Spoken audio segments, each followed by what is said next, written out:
দক্ষিণ ও দক্ষিণ পূর্ব এশিয়া অঞ্চলে চীনের প্রভাব ঠেকাতে বাংলাদেশকে তাহলে সরাসরি মার্কিন যুক্তরাষ্ট্রের প্রতিরক্ষা বলয়ে ঢুকে যেতেই হচ্ছে। এমন প্রশ্ন উঠছে আন্তর্জাতিক একাধিক প্রতিরক্ষা বিষয়ক সংবাদ মাধ্যমে একটি খবর প্রকাশের কারণে। খবরটি হলো, মোহাম্মদ ইউনূস বাংলাদেশের জন্য যে মরণ ফাঁদ তৈরি করে গিয়েছিলেন, সেই বাণিজ্য চুক্তির শর্ত পূরণ করতে গিয়ে বাংলাদেশ আমেরিকার সাথে দুটি প্রতিরক্ষা চুক্তি আকসা ও জিসুমিয়া স্বাক্ষরের একেবারে শেষ পর্যায়ে পৌঁছে গিয়েছে। এ নিয়ে সামাজিক যোগাযোগ মাধ্যমে বেশ আলোচনা চলছে। বলা হচ্ছে, এমন চুক্তি হলে বাংলাদেশের বন্দর ও বিমান ঘাঁটি অবকাঠামোতে মার্কিন বাহিনীর প্রবেশের সুযোগ থাকতে পারে। অবশ্য ঢাকা ও ওয়াশিংটনের পক্ষ থেকে এ নিয়ে কোনো আনুষ্ঠানিক বক্তব্য এখনো দেওয়া হয়নি। আমাদের বিশ্লেষণ হলো, যদি শেষ পর্যন্ত বাংলাদেশের সাথে আকসা ও জিসুমিয়া চুক্তি হয়, তাহলে মার্কিন যুক্তরাষ্ট্র বঙ্গোপসাগরে একটি গোপনীয় নজরদারি কেন্দ্র বা লিলি প্যাড তৈরি করতে পারবে, যেটি তাদের দীর্ঘদিনের স্বপ্ন পূরণ সরাসরি চীনের কিয়াকপিও করিডোরের উপর নজর রাখার পর সুগম করে দিবে। শুধু তাই নয়, এই দুটি চুক্তির অধীনে আমেরিকা যেসব সুবিধা পাবে তাতে মিয়ানমারের দুর্লভ খনিজ সম্পদের নিয়ন্ত্রণ এবং জান্তা সরকারের পতন ঘটাতে যুক্তরাষ্ট্র বাংলাদেশকে একটি কৌশলগত করিডোর হিসেবেও ব্যবহার করতে পারবে। তবে এর পরিণতি হবে জটিল। ভারত ও চীনের সাথে বাংলাদেশের সম্পর্কের নতুন সমীকরণ তৈরি হবে। বিশেষ করে চীন বঙ্গোপসাগরে মার্কিন উপস্থিতি সহজে মেনে নেবে না, যা ভবিষ্যতে বাংলাদেশের রাজনৈতিক অস্থিতিশীলতা বা প্রক্সি যুদ্ধের ঝুঁকি তৈরি করতে পারে। প্রশ্ন হলো, 4 বছরের বেশি সময় ধরে আলোচনা ঝুলিয়ে রেখে যেখানে আওয়ামী লীগ সরকার ও শেখ হাসিনা যুক্তরাষ্ট্রকে এই চুক্তি দুটিতে না বলে দিয়েছিলেন, সেখানে বিএনপি সরকার কেন এই চুক্তি দুটি করার দিকে ঝুঁকছে, যেটি বাংলাদেশকে বৃহৎ পরাশক্তিগুলোর সামরিক পুতুল বা বেজস্টেটে পরিণত হওয়ার ঝুঁকিতে ফেলে দিতে পারে। বিস্তারিত জানতে চলুন যাওয়া যাক বিশ্লেষণে। বিশ্ব রাজনীতিতে মার্কিন যুক্তরাষ্ট্রের সবচেয়ে বড় মাথা ব্যথা চীন, আর চীনের প্রভাব ঠেকানোর জন্য মার্কিন যুক্তরাষ্ট্র যে কোনো মূল্যে দক্ষিণ ও দক্ষিণ পূর্ব এশিয়াতে তার সামরিক শক্তি প্রতিষ্ঠা করতে চায়, এমন জোরালো মত আছে বিশ্বব্যাপী। দক্ষিণ এশিয়ার আঞ্চলিক ভূ রাজনীতিতে অবস্থানগত কারণে বাংলাদেশের গুরুত্ব তাই যুক্তরাষ্ট্রের কাছে অনেক। পরিষ্কার করে বললে, চীনের উপর নজরদারি করতে বঙ্গোপসাগরে যুক্তরাষ্ট্র নিজেদের একটি অবস্থান করে নিতে চায়। সে কারণে সেন্ট মার্টিনে বিদেশি শক্তি ঘাঁটি করতে চায়, এমন বিতর্ক বাংলাদেশের রাজনীতিতে অনেক পুরানো। এই বিতর্ক বাংলাদেশের স্বাধীনতারও আগের। 1971 সালে মুক্তিযুদ্ধ চলাকালে 25 সেপ্টেম্বর একটি বিদেশি পত্রিকার ছাপা হওয়া এক প্রতিবেদনে বলা হয়, বঙ্গোপসাগরে যুক্তরাষ্ট্রের ঘাঁটি করার প্রস্তাব শেখ মুজিবুর রহমান, যেখানে বলা হয় বাংলাদেশের স্বাধীনতার যুদ্ধের আগে যুক্তরাষ্ট্রের সন্দ্বীপে ঘাঁটি করতে চেয়েছিল। পুরাতন পত্রিকাগুলো ঘেঁটে দেখা গেছে, প্রেসিডেন্ট জিয়াউর রহমানের শাসনামলেও একই বিতর্ক দেখা দিয়েছিল। বাংলাদেশ সরকার তখনকার পররাষ্ট্র মন্ত্রণালয়ের একটি বিবৃতি 1980 সালের 18 ডিসেম্বর বিভিন্ন পত্র পত্রিকায় ছাপা হয়েছিল, যার শিরোনাম ছিল, সেন্ট মার্টিন দ্বীপে কোনো দেশকে ঘাঁটি তৈরির অনুমতি দেওয়া হয়নি। বিগত আওয়ামী লীগ সরকারের শেষ দিকে এই বিতর্ক নতুন করে দেখা গিয়েছিল। 2023 সালে এসে রাজনীতিতে সেন্ট মার্টিনের বিষয়টি প্রথম আলোচনা আনেন আওয়ামী লীগের জোট সঙ্গী বাংলাদেশের ওয়ার্কার্স পার্টির সভাপতি রাশেদ খান। তিনি 2023 সালের 14 জুন জাতীয় সংসদে সেন্ট মার্টিন ইস্যুটি তোলেন। এরপর 19 জুন বিষয়টি নিয়ে জাতীয় সংসদে বক্তব্য দেন আওয়ামী লীগের আরেক জোট সঙ্গী জাসদের সভাপতি হাসনুল হক ইনু। 2023 সালের 21 জুন এক সংবাদ সম্মেলনে শেখ হাসিনা বলেন, সেন্ট মার্টিন দ্বীপ বা দেশ কাউকে লিজ দিলে ক্ষমতায় থাকার কোনো অসুবিধা নেই। অবশ্য 2023 সালের 27 জুন মার্কিন পররাষ্ট্র দপ্তর থেকে আওয়ামী লীগ সভানেত্রী এবং তার জোট সঙ্গীদের এমন অভিযোগ এক বাক্যে উড়িয়ে দিয়েছিলেন। সেন্ট মার্টিন ইস্যুটি গত হলো দুটি প্রতিরক্ষা চুক্তি নিয়ে আলোচনা চলে আসছে আওয়ামী লীগ আমল থেকে। এই চুক্তি দুটি হলো আকসা ও জিসমিয়া। আকসা হলো acquisition and cross servicing agreement. এটি মূলত একটি লজিস্টিক সহযোগিতা চুক্তি। এই চুক্তির অধীনে দুই দেশের সেনাবাহিনী একে অপরের কাছ থেকে খাদ্য, জ্বালানি, খুচরা যন্ত্রাংশ এবং পরিবহন সুবিধা নিতে পারে।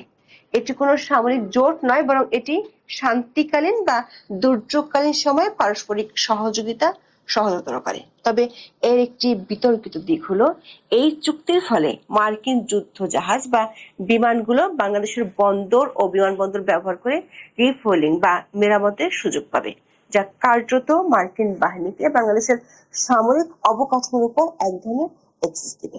অন্যদিকে জিসিমিয়া হলো general security of military information agreement. এটি সামরিক তথ্য বিনিময় একটি গোপনীয়তা রক্ষা চুক্তি। যুক্তরাষ্ট্র সাধারণত কোনো দেশের কাছে অত্যাধুনিক সামরিক সরঞ্জাম যেমন F-16 যুদ্ধ বিমান বা উন্নত রাডার ব্যবস্থা বিক্রির আগে এই চুক্তিটি করে থাকে। এর মাধ্যমে নিশ্চিত করা হয় মার্কিন প্রযুক্তি বা গোয়েন্দা তথ্য কোনো তৃতীয় পক্ষের, বিশেষ করে রাশিয়া বা চীনের কাছে ফাঁস হবে না। যুক্তরাষ্ট্র 2019 সাল থেকে বাংলাদেশের সাথে এই চুক্তি দুটি করার জন্য আনুষ্ঠানিকভাবে প্রস্তাব দিয়ে আসছে। 2019 সালের জুন মাসে ওয়াশিংটনে অনুষ্ঠিত সপ্তম পার্টনারশিপ ডায়ালগে এ বিষয়ে বিশদ আলোচনা হয়। 2022 সালের 24 April Bangladesh institute for international and strategic স্টাডিজের এক সেমিনারে তৎকালীন মার্কিন রাষ্ট্রদূত পিটার হাস এই চুক্তি দুটির সপক্ষে বেশ লম্বা বক্তব্য দিয়েছিলেন। তখন ঢাকায় অনুষ্ঠিত অষ্টম নিরাপত্তা সংলাপে জিসিমিয়া চুক্তির একটি খসড়া বা ড্রাফট যুক্তরাষ্ট্র বাংলাদেশের তখনকার আওয়ামী লীগ সরকারকে দিয়েছিল। তবে শেখ হাসিনা সরকারের আমলে এই চুক্তি দুটি স্বাক্ষরিত হয়নি। 2023 সালের 10 আগস্ট আওয়ামী লীগের তৎকালীন পররাষ্ট্রমন্ত্রী একে আব্দুল মোমেন বলেছিলেন, দ্বাদশ সংসদ নির্বাচনের আগে যুক্তরাষ্ট্রের সাথে এই দুটি চুক্তি হবে না। কূটনৈতিক সূত্রগুলো বলছে, তারপর থেকে যুক্তরাষ্ট্রের সাথে সম্পর্কের অবনতি ঘটে শেখ হাসিনার। বিশ্লেষকরা মনে করেন, আঞ্চলিক ভূ রাজনৈতিক কয়েকটি কারণে শেখ হাসিনার সরকার তখন মার্কিন চাপ থাকা সত্ত্বেও চুক্তিগুলো করেনি। এর মধ্যে একটি কারণ হলো চীনের সাথে ভারসাম্য রক্ষা করা। বাংলাদেশের সামরিক সরঞ্জামের 70% চীন থেকে আনা হয়। জিসিমিয়া স্বাক্ষর করলে চীনের সাথে প্রতিরক্ষা সম্পর্কের অবনতি ঘটার আশঙ্কা আছে। আবার আওয়ামী লীগ সরকার প্রচার করত, এই চুক্তিগুলো করলে মার্কিন সামরিক হস্তক্ষেপের পথ প্রশস্ত হবে। কিন্তু 24 আগস্টে শেখ হাসিনা সরকারের পতনের পর বাংলাদেশে একটি ব্যাপক রাজনৈতিক পরিবর্তন হয়েছে।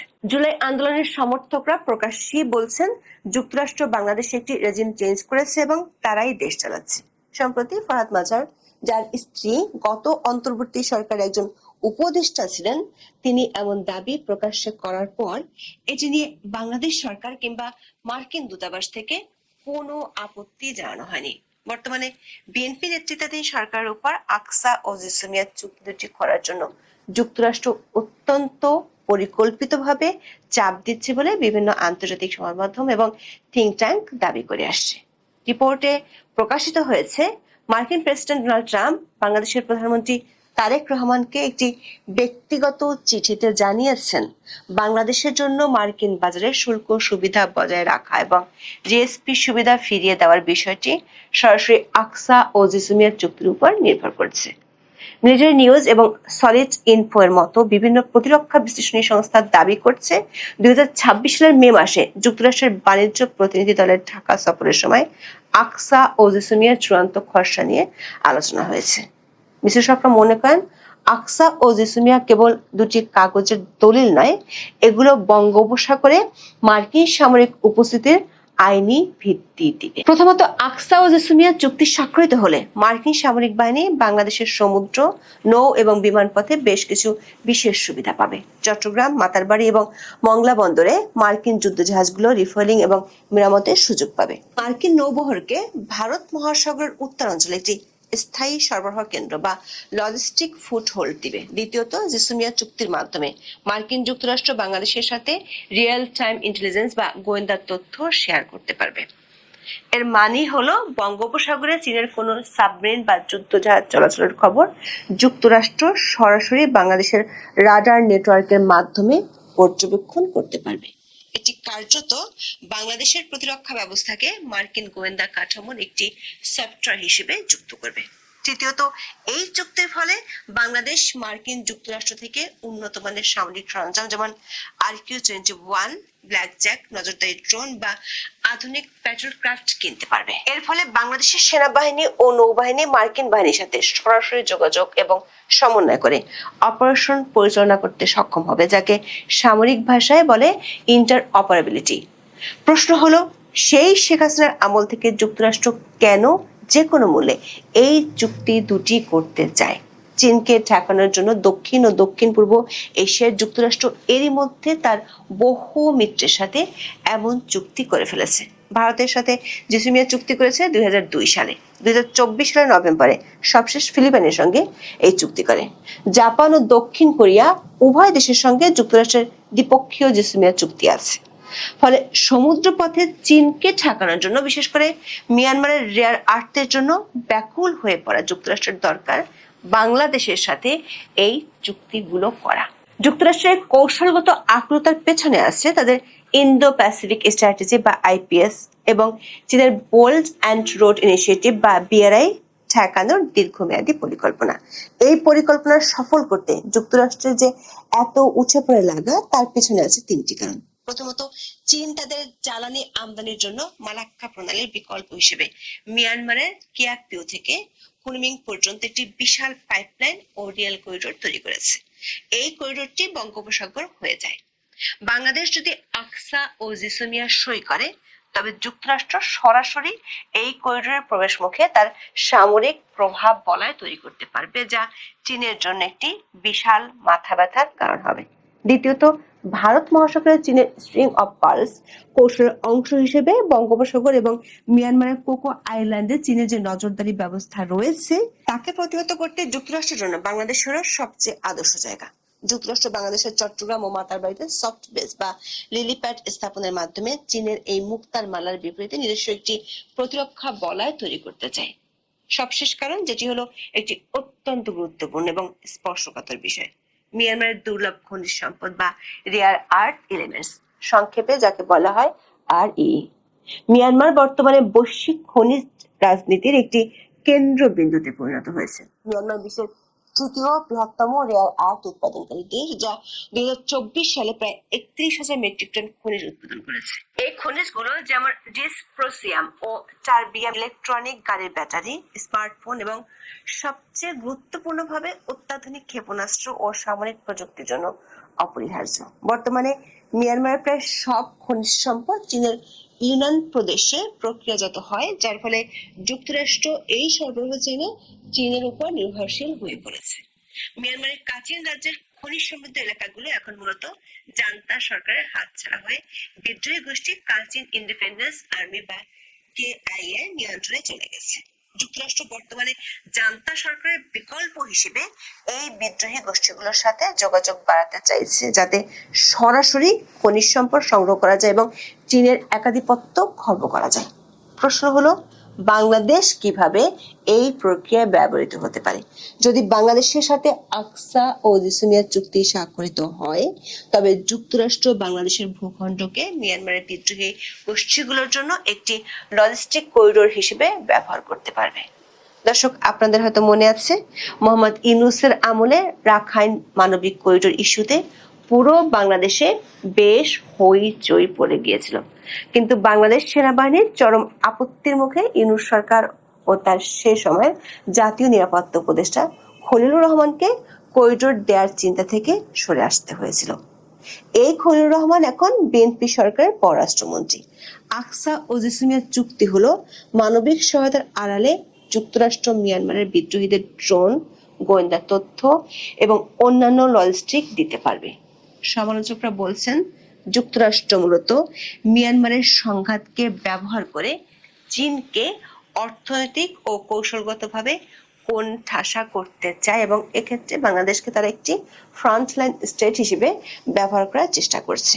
আর এই চেষ্টার সবচেয়ে বড় হাতিয়ার হবে আকসা ও জিসমিয়ার চুক্তি। ভূ রাজনৈতিক অবস্থান বিবেচনা করলে বাংলাদেশ এখন একটি কৌশলগত আটকা বা স্ট্র্যাটেজিক ইন্টারাপমেন্ট পরিস্থিতির সম্মুখীন। একদিকে মার্কিন যুক্তরাষ্ট্রের বিশাল বাণিজ্যিক বাজার ও শুল্ক সুবিধার প্রলোভন, অন্যদিকে চীনের সাথে গভীর অর্থনৈতিক ও সামরিক সম্পর্ক। এই দুইয়ের মাঝে ভারসাম্য রক্ষা করা বাংলাদেশের জন্য এক কঠিন পরীক্ষা। এই চুক্তিগুলো হলে বাংলাদেশ সরাসরি কোনো মার্কিন সামরিক জোটে অন্তর্ভুক্ত না হলেও প্রকান্তরে মার্কিন প্রতিরক্ষা বলার একটি অংশে পরিণত হবে। আকসা ও জিসমিয়া চুক্তি স্বাক্ষরিত হলে বাংলাদেশের সামরিক বাহিনী হয়তো আধুনিকায়ন হবে, কিন্তু দীর্ঘমেয়াদে দেশটি একটি বৃহৎ পরাশক্তির সামরিক ক্রিয়ানক বা বেজ স্টেটে পরিণত হওয়ার ঝুঁকিতে থাকবে। এখন এ পর্যন্ত, সবাই ভালো থাকুন, সুস্থ থাকুন, নিরাপদে থাকুন। দেখা হবে আগামী পর্বে।